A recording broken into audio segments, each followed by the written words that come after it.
하나님의 은혜와 평강이 말씀을 듣는 우리 가운데 함께 하시기를 빕니다. 사순절 넷째 주일입니다. 제가 여러분들에게 선물을 하나 드리겠습니다. 봄을 맞이하는 시 한 편입니다. 제목은 사랑하는 것은 문정희의 시입니다. 사랑하는 것은 창을 여는 것입니다. 그리고 그 안에 들어가 오래오래 홀로 무는 것입니다. 사랑하는 것은 세상에서 가장 부드럽고 슬픈 것입니다. 그러나 사랑합니다. 풀꽃처럼 작은 이 한마디에 녹슬고 사나운 철문도 삐걱 열리고 길고 긴 장벽도 눈 녹듯 쓰러지고 온 대지에 따스한 봄이 옵니다. 사랑하는 것은 세상에서 가장 아름답고 강한 것입니다. 사랑이 봄에만 피어날까요? 사계절 365일 매 순간 우리는 사랑의 힘으로 살아갑니다. 사랑은 가장 소중하지만 조금 넘치면 값싼 단어로 전락하기도 합니다. 그러니 사랑이란 단어를 잘 다루어야 합니다. 또 인색해서도 안 됩니다. 그런 점에서 제가 늘 반복해서 간구하는 목회 기도인 부부간에 깊이 이해하고 뜨겁게 사랑하게 하소서. 가장 성공적인 사랑에 대한 간구 아닙니까? 여러분 늘 공감하시는 것 같습니다. 종종 금싸라기 같은 낱말이나 표현을 주우면 몹시 즐겁습니다. 지난주 교역자 회의를 마치고 차담을 나누던 중에도 속담을 하나 건졌습니다. 어느 목사님이 남의 말에 대꾸하면서 뜬금없이 이런 말을 던집니다.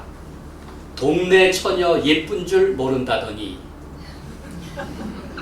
동네 처녀 예쁜 줄 모른다더니 금방 짐작이 가시죠?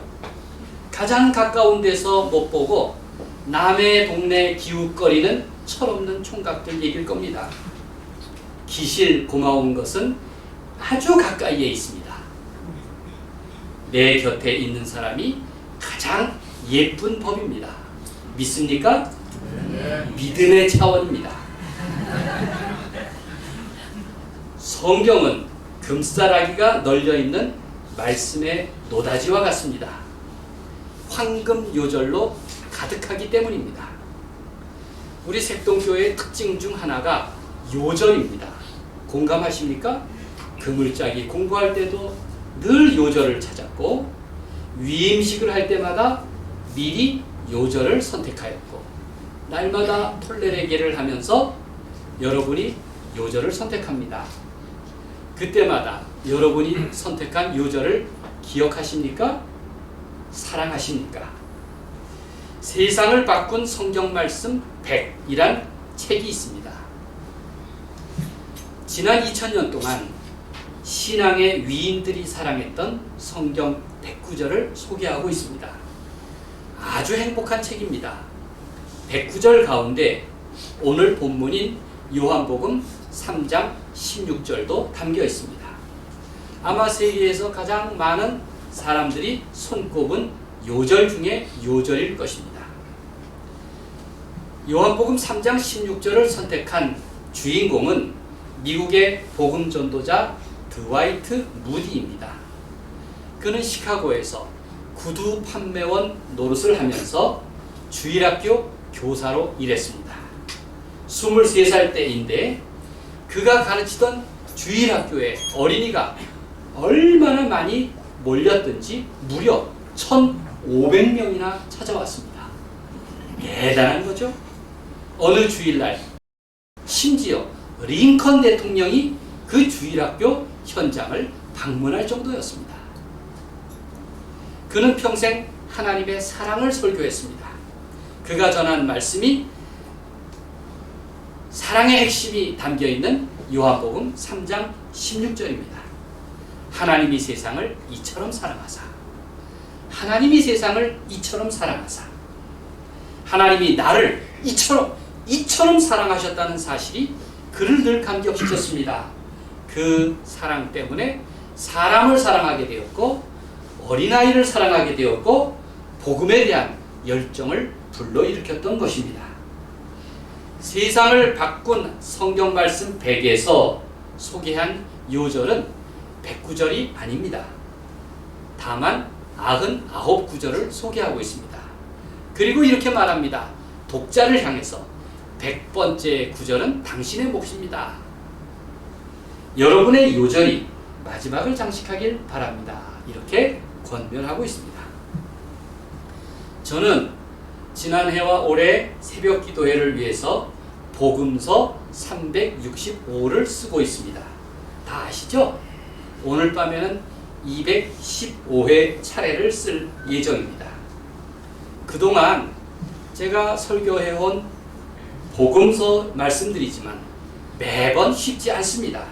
실은 밤마다 고달픈 작업을 하고 있는 셈입니다. 지난 주간 새벽에 우리 교회 여성 집사님 한 분이 처음 나오셨습니다. 집사님은 새벽 기도에 참석하면서 깜짝 놀랐을 것입니다. 그날 참석자가 새로 오신 그 집사님 포함해서 5손가락이었기 때문입니다. 아마 그렇게 소수 정예가 모이는 줄 미처 몰랐을 것입니다. 너무 적은 무리에 용기를 얻었을까요? 지난 주간에 무려 3번이나 나오셨습니다. 누군지 궁금하시죠? 비밀입니다. 그래서 제가 변명을 했습니다. 여기 앉아 계신 분들이 대표자들입니다. 여기 앉아 계신 분들은 대표자라고 말씀드렸습니다. 새벽 기도의 메시지 복음서 365를 같은 시간에 색동 카페에 예약을 해둡니다. 5시 반이면 올라옵니다. 나중에라도 여러분이 함께 하고 있으니 반가운 일입니다. 작년과 올해 2년 동안 원고 작업을 마치면 2025년부터는 바이블 25에 연재할 것입니다. 색동교회에서 뿌린 씨앗이 수만 명이 앞으로 동참하게 될 것으로 저는 믿습니다. 저는 미래에 보이지 않는 독자들을 위해서 밤마다 씨름하는 일을 아주 고맙게 생각합니다. 그리고 내년부터는 뭘 할까 벌써 고민하기 시작했습니다. 그래서 결심한 것이 바로 황금 요절입니다. 하루에 황금 요절 하나씩을 풀어서 소개하는 것입니다. 여러분도 이런저런 내 마음의 황금 요절을 저에게 제안해 주십시오. 그러면 더 가까이 참여하실 수 있을 것입니다. 오늘 황금 요절인 요한복음 3장 16절을 보십시오. 황금 요절은 믿음의 삶에 이르는 길을 우리에게 들려줍니다. 그 주인공은 니고데모입니다. 그는 반듯한 유대인 지식인이고 또 그 사회의 지도자였습니다. 그가 한밤중에 예수님을 찾아왔습니다. 니고데모의 질문을 통해서 우리는 하나님 나라의 비밀을 들을 수가 있습니다. 니고데모는 예수님을 직접 찾아와서 마치 제자처럼 낮은 자세로 대화했던 유일한 바리새인이었습니다. 그는 여느 율법학자나 바리새인과 달리 예수님의 허물을 들추어내려는 그런 경계심이 없었습니다. 다만 진리에 대한 물음으로 가득한 사람이었습니다. 그는 예수님과 대화하면서 초점을 하나님께 맞추고 있습니다. 나는 당신이 하나님께로부터 오신 선생님인 줄 압니다. 혹은 당신이 행하는 표적이 하나님과 함께 하신다는 증거입니다. 그런 겸손한 말과 태도가 이를 증명하고 있습니다. 바리새인이 누구입니까? 그 당시 바리새인은 전국적으로 6,000명을 넘지 않는 소수의 엘리트 그룹이었습니다. 그런 인물이 밤에 예수님을 찾아온 사실이 놀랍지 않습니까? 의외입니다. 밤은 자신을 감추기에 좋은 조건입니다. 게다가 공의회 의원 70명 중에 한 사람인 니고데모와 같은 지위에 있는 사람이면 아마 다른 사람의 까다로운 이목을 의식하지 않을 수 없었을 것입니다. 그래서 밤에 찾아왔습니다. 니고데모는 이렇게 신중한 사람이었지만 그러나 그는 매우 긍정적인 인물이었습니다. 그럼에도 니고데모는 예수님의 말씀을 쉽게 이해하지 못했습니다. 아마 그의 많은 학식, 곧 많이 아는 것이 병이었을 것입니다. 예수님은 니고데모의 진심 어린 하나님 타령에 대해서 하나님 나라는 거듭난 사람이어야 그 진실을 알 수 있다, 그렇게 말씀하셨습니다. 예수님은 그 거듭남은 바로 물과 성령으로 다시 태어나는 일이라고도 말씀하셨습니다. 니고데모는 그 거듭남에 대해서 어찌 그런 일이 있을 수 있겠습니까? 그렇게 물었습니다. 예수님은 내가 땅의 일을 말하여도 너희가 믿지 않거든 하물며 하늘의 일을 말한다면 어찌 믿겠느냐? 그렇게 대답하셨습니다. 사실 하늘의 일에 대해서 말한다는 것은 맹랑하기도 하고 신비하기도 한 노릇입니다. 그러기에 예수님은 출애굽 당시 유대인들이 광야에서 겪었던 경험을 예로 들어서 설명하십니다. 그 광야가 무엇입니까? 바로 의심의 광야, 불평의 광야였습니다. 예수님은 유대인이라면 누구나 잘 알고 있을 출애굽 광야의 불뱀 사건에 대해서 말씀하고 있습니다. 공동 번역의 표현에 따르면 그들은 하나님을 향해서 대들지 않습니까? 만나를 먹는 일에 지쳐서 이렇게 표현합니다. 이 거친 음식은 이제 진저리가 납니다. 날마다 먹는 이 만나, 이젠 진저리 나게 먹었습니다. 이렇게 하나님께 대놓고 불평을 했습니다. 광야 시절 이스라엘 백성은 공공연히 모세에게 대들었고 심지어 은총의 양식인 만나에 대해서 경멸했습니다. 그때 광야의 불뱀이 불평하는 백성들에게 나타나 물어 죽였습니다. 그들은 곧 후회했고 살려달라고 아우성을 쳤습니다. 민수기 21장 7절에 이렇게 말합니다. 여호와께 기도하여 이 뱀들을 우리에게서 떠나게 하소서. 그렇게 모세에게 요청한 것입니다. 하나님은 모세의 간구를 들으시고 불뱀 형상을 만들어서 장대 위에 매달라고 하셨습니다. 그러면서 그것을 보면 살 것이다. 의심이 많으면 쳐다보지도 않았을 텐데, 그러나 고통을 겪는 광야의 유대인들은 장대 위에 달린 그 불뱀의 형상, 곧 노뱀을 바라보며 목숨을 건질 수가 있었습니다. 나무 위에 들려있는 그것을 바라봐라. 그 바라봄은 바로 믿음의 출발점이었습니다. 예수님께서 니고데모에게 이 이야기를 하신 이유는 그 가운데 십자가의 비밀이 있기 때문입니다. 14절에서 이렇게 말씀하고 있습니다. 다 같이 읽겠습니다. 모세가 광야에서 뱀을 든 것 같이, 시작. 모세가 광야에서 뱀을 든 것 같이 인자도 들려야 하리니. 이것은 예수님의 십자가를 의미하고 있습니다. 그 십자가를 믿는 자들은 영원한 생명을 얻을 것이다. 바라보아라. 거듭남의 비밀은 바로 십자가에 달리신 예수 그리스도를 바라보는 것입니다. 사실 나무에 달리는 일은 율법에 따르면, 신명기에 따르면 저주받은 일입니다. 예수님께서 나무 위에 달려 죽으신 것도 율법의 관점에서는 저주받은 일이라고 갈라디아서 3장 13절에서 말씀하고 있습니다. 그런데 이제 예수님은 나무에 달리십니다. 저주받은 자가 되어서 죽임을 당하신 것입니다. 그런데 이 죽음은 하나님이 이미 작정하신 계획적인 바로 대속의 죽음이었습니다. 광야에서 나무에 달린 노뱀의 형상을 바라보는 사람이 회복되고 생명을 얻었던 것처럼 그 저주받은 십자가를 바라보고 그 진리를 믿는 사람은 구원을 얻게 될 것이다. 이것이 바로 복음 중에 복음인 것입니다. 나무 위에 달린 불뱀의 형상이 사람을 구원하는 것이 아닙니다. 하나님의 지극하신 사랑을 내가 믿고 받아들일 때 구원을 받을 것이라는 겁니다. 한때 이 노뱀 형상, 이걸 누후산이라고 했는데 이것을 믿음의 목적으로 삼을 때도 있었습니다. 열왕기하 18장의 내용입니다. 그것은 우상입니다. 지금도 이단들은 십자가를 마치 도깨비 방망이처럼 해석합니다. 제가 세계의 십자가전을 펼치고 또 열심히 전도하는 이유는 바로 십자가에서, 그러니까 십자가야말로 믿음의 근거이고 믿음의 전부인 것을 증거하려는 것입니다.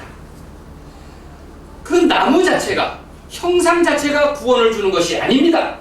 예수님께서 달리신 그 저주의 나무, 그 비참한 죽음이 나를 사랑하시는 하나님의 지극한 사랑임을 믿는 그 믿음이 우리를 구원한다는 그 복음을 증거하려는 것입니다. 그렇습니다. 믿는 자들은 누구든지 생명을 얻을 것입니다. 이 말씀은 세상에서 가장 중요한 황금 요절이 되었습니다. 여기서 나온 요절이 요한복음 3장 16절입니다.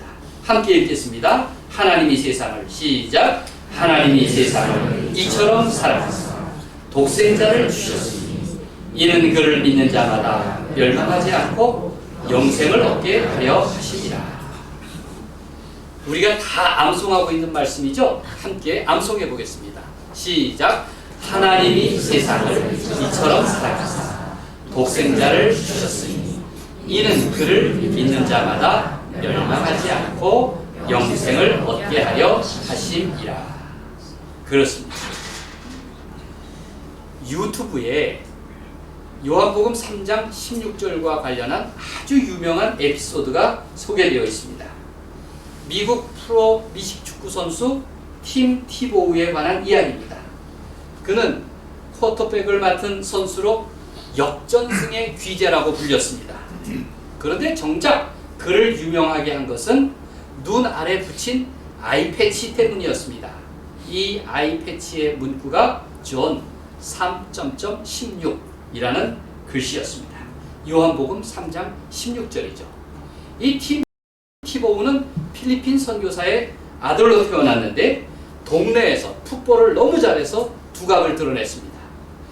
플로리다 대학팀의 스카웃되었고 대학팀을 챔피언으로 만들었습니다.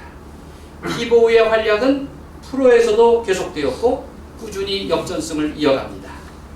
그는 프로 경기에서는 아이패치를 할 수가 없어서 대신 성공적인 타치를 할 때마다 한쪽 다리를 꿇고 기도하였습니다.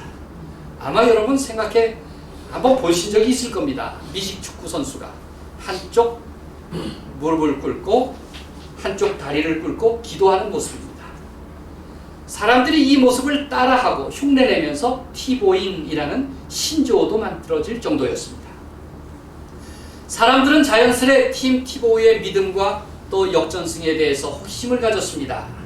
구글 사이트에 요한복음 3장 16절은 무려 12억 회나 검색되었습니다. 그는 요한복음 3장 16절을 사랑했던 드와이트 무디를 꼭 빼어 닮은 스포츠 선교사라고 불립니다.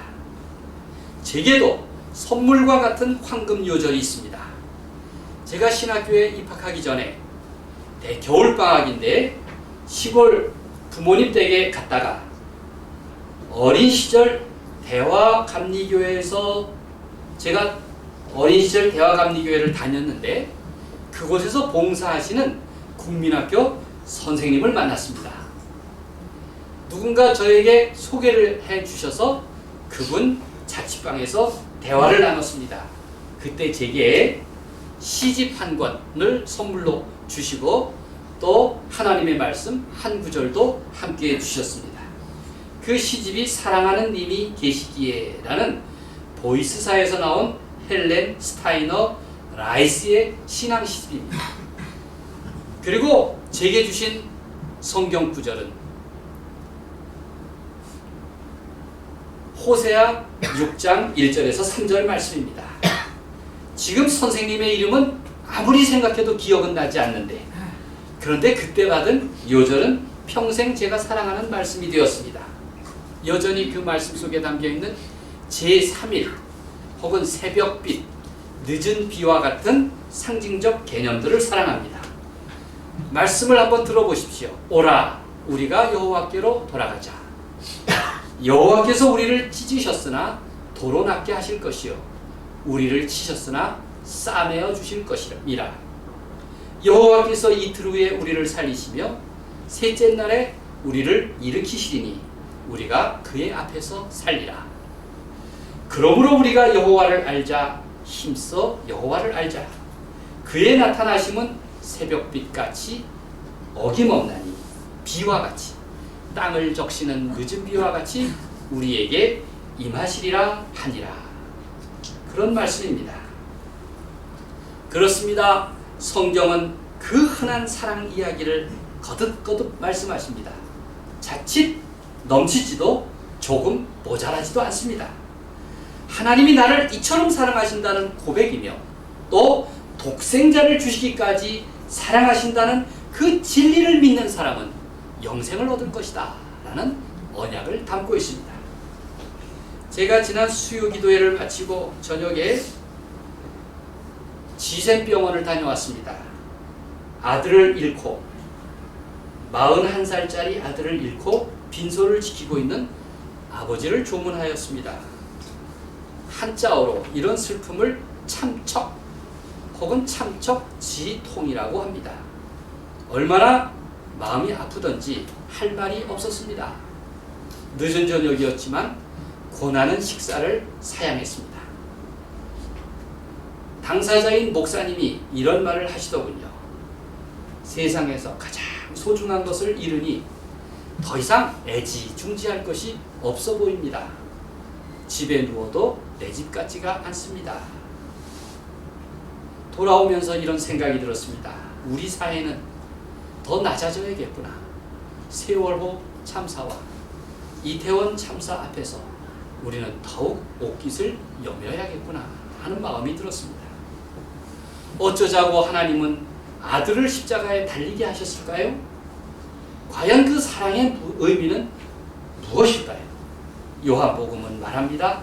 그 사랑은 진리의 영역이고 심판보다 더 강한 것이지만 우리의 삶 가장 가까이에 빛으로 머물고 있다고 그렇게 말씀하십니다. 21절 말씀을 함께 읽겠습니다.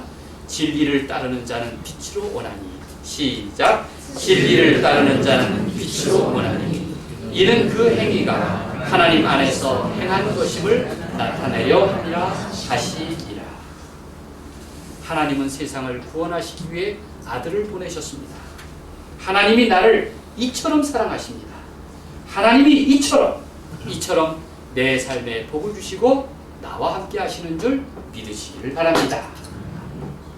바라기는 사순절을 통해서 나의 길, 나의 밤, 나의 십자가를 새롭게 하는 은총의 제3일을 맞이할 수 있기를 우리 주님의 이름으로 간절히 축원드립니다.